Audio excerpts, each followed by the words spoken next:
Bhagavad Gita, chapter 3, Karma Yoga. Arjuna asks Krishna, you presented Sankhya and emphasized the importance of self-knowledge in the previous chapter, Sankhya Yoga. Self-knowledge is the most supreme.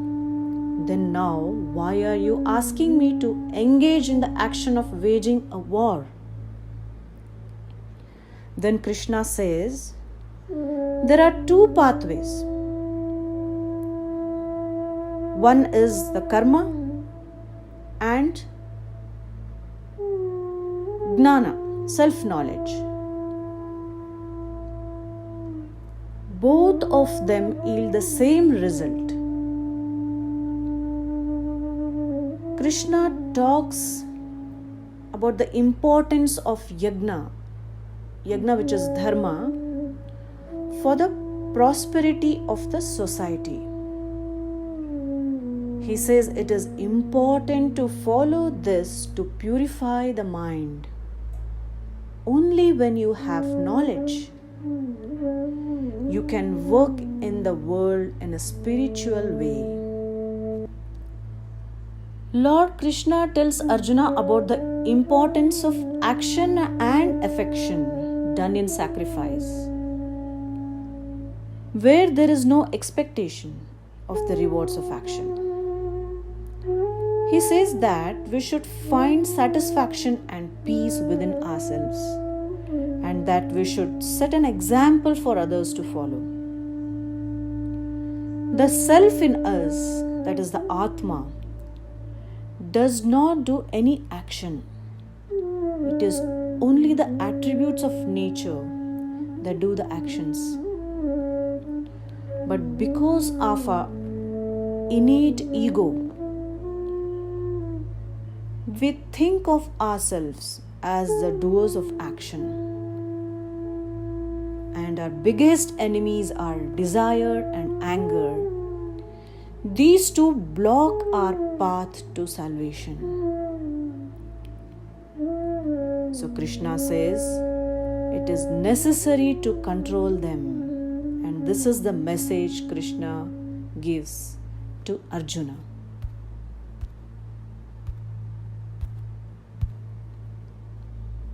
Arjuna asks Krishna,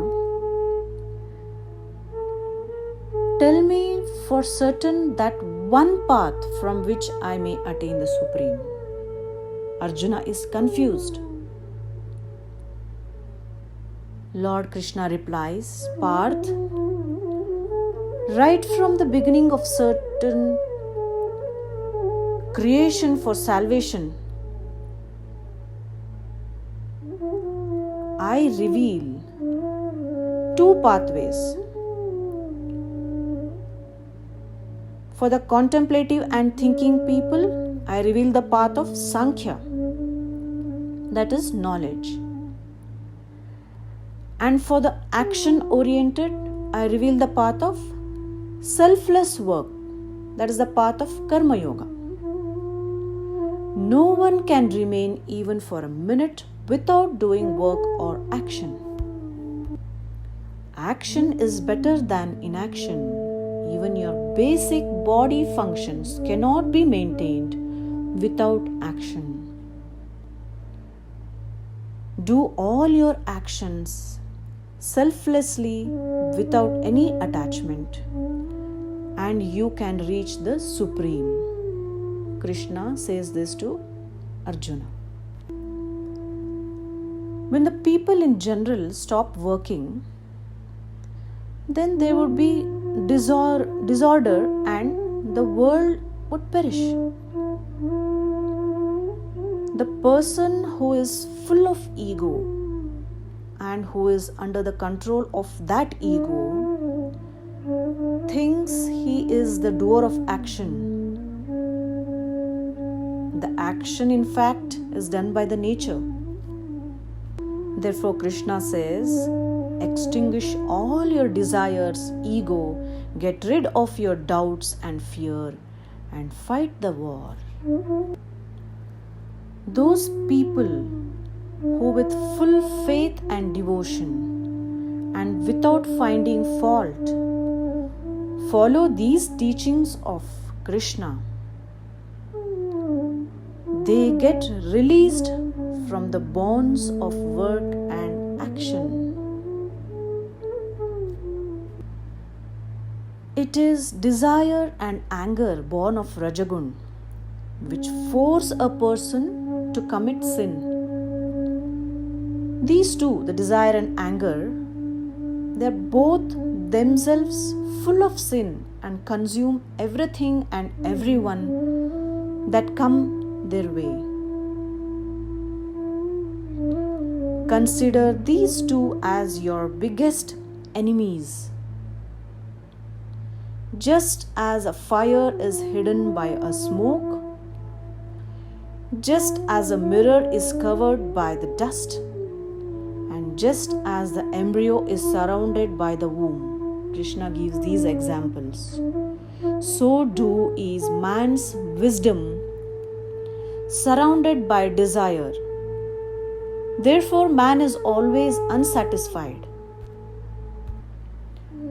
And it is said that the senses are superior to the physical body. The mind is superior to the senses. And greater than the mind is intelligence. And even greater and more powerful is self, the Atma.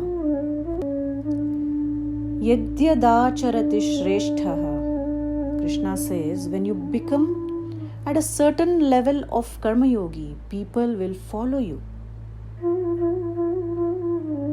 For that, do you leave your work? No. You continue your work in devotion to the Lord. People who are subordinate to you will follow you, see you as an example. This is how the society will become good. Whatever action or work we do, whatever sacrifices we do, it has to be in the form of yajna, that is offering to Vishnu, and that is the real work. For example, when we are driving, we have to take care of many other things, but our focus is on the road. Similarly, in our busy lives, we do many things, but the focus has to be on God. Let's try and follow these teachings of Bhagavad Gita. We can take these teachings into our lives. End of chapter 3. Thank you.